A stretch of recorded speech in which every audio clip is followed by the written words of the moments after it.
Welcome back to the Commercial Real Estate Show. I'm Michael Bull. Today we're talking about tax credits and other tax incentives to power your business. Please welcome my next guest. It's Greg Remeikis. He's a partner with CohnReznick, and he's joining us on the phone today. Greg, thanks for being with us. Thank you for having me today, Michael. Greg, one of the things that commercial real estate people like to do is save tax dollars, right? It's what we have at the end of the day. So I'd like to get some tips from you, and specifically if you give us some tips on historic tax credits, because that's kind of a great way for people to take maybe some older buildings and turn them into something nice and also create some tax credits, right? Correct. The historic tax credit program at the federal level is written into the tax code, and it allows owners of real estate to earn a tax credit, a dollar-for-dollar reduction of their tax due for the rehabilitation of a historic building. Additionally, there's a large number of states and that have a state historic tax credit program that can be married with the federal program.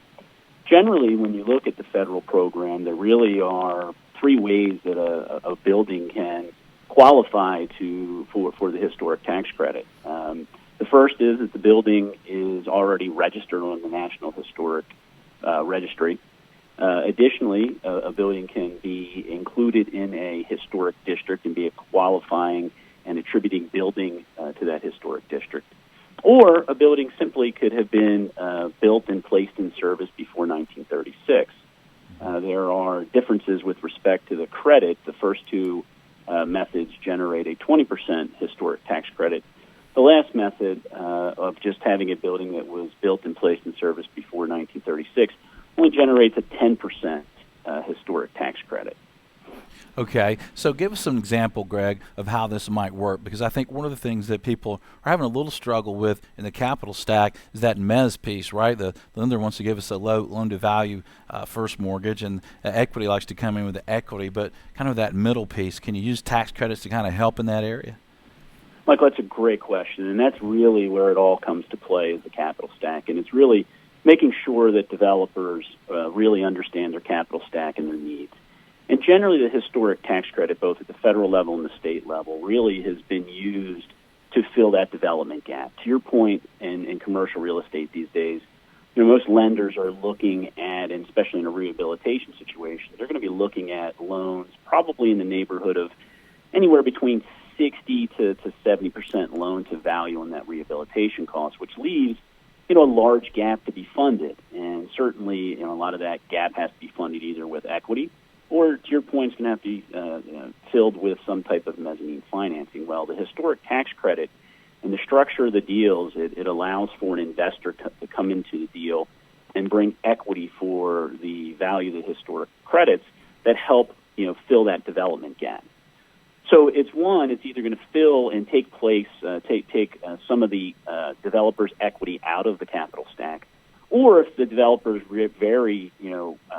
has a very solidified capital stack and is comfortable with their capital stack, what the historic credits can do, the equity coming in for the historic credits, what it then allows is for the developer to look at leveraging the debt down. And so now maybe they're sitting in a situation where they're fine with their equity, but the historic credit equity can leverage the debt down, and maybe the debt's sitting at 50 to 55% loan to value, which gives the developer a significant amount of flexibility. And certainly, if there's a downturn in the economy, we know how interest rates and debt can affect real estate.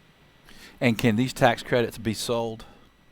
No, they cannot. It is one of the things when you look at the way the program was written, it was written for the owners of real estate to benefit from this credit. So the credits cannot be sold at the federal level. There are certain states that have the detachable credits that can be moved between individuals, but from the largest portion being the federal credit, the credits aren't sold. What it is there will be the real estate will be formed into a partnership, and you will bring an investor as a partner into that partnership, and the benefit of the historic tax credits will flow out to them, and for that benefit, they will make equity contributions into the partnership, like any owner within a partnership or partner in a partnership. Okay, that's great. So can you give us an example? I think you'd mentioned to me that you're involved in a hotel deal. So most of the work, when you look in the marketplace right now, I happen to, my specialty happens to be the hotel sector. I am actually the firm's national director of lodging, so spend a lot of time in that sector. And a lot of what we see, certainly hotels are done quite a bit with the credit. One, because generally they tend to tell a great story, especially in the boutique and lifestyle industry, where the hotel is looking to really immerse somebody in a experience, and having a historic building normally in a gentrifying area within an urban setting really helps them develop that story that they're looking to provide to the story and the experience they're looking to provide to the guests. So a lot of hotels do get done with it, but it's not certainly the program is really applicable to all real estate. As long as it's an operating business. And so, for example, commercial real estate in terms of office buildings, as well as residential, they all get done. For example, besides the probably 6 or 7 hotels that I'm currently working on, I have a market rate apartment project in Philadelphia. Additionally, besides market rate, one of the programs that is, that the historic credits can be actually married up with is the low-income housing tax credit program as well. So, it allows for a developer in the low-income arena to also not only use the low-income credits, but use the historic credits to get a project done. Okay. Well, great. We're going to take a short break. When we get back, Sure. I'm going to ask Greg about some tax tips to close the show that you don't want to miss. So stay with us. I'm Michael Bull. This is the Commercial Real Estate Show. We'll be right back.